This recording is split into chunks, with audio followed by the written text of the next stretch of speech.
অবশেষে এবার প্রায় ৪৭ বছরের আক্ষেপ শেষে বাংলাদেশ খেলবে এশিয়ান কাপের মূল আসরে। সেই সাথে 2030 বিশ্বকাপে এশিয়া মহাদেশের দল হিসেবে সর্বোচ্চ চমক দেখাতে যাচ্ছে বাংলার হামজা সামিতরা। ধারণা করা হচ্ছে আসন্ন এশিয়ান কাপে বাংলাদেশ নিজেদের আধিপত্য দেখা শেষ করে 2023 সালের বিশ্বকাপের বাছাই পর্ব টপকিয়ে মূল আসরে নিজেদের নিয়ে যেতে সক্ষম হবে।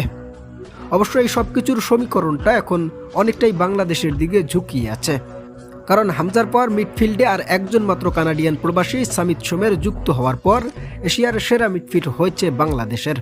অন্যদিকে আক্রমণ ভাগের সেরা কিছু তারকা ইতিমধ্যেই ফ্রি ট্রায়াল শেষ করে বাফুফে বাছাই করে রেখে দিয়েছে তাদের ডাগআউটে।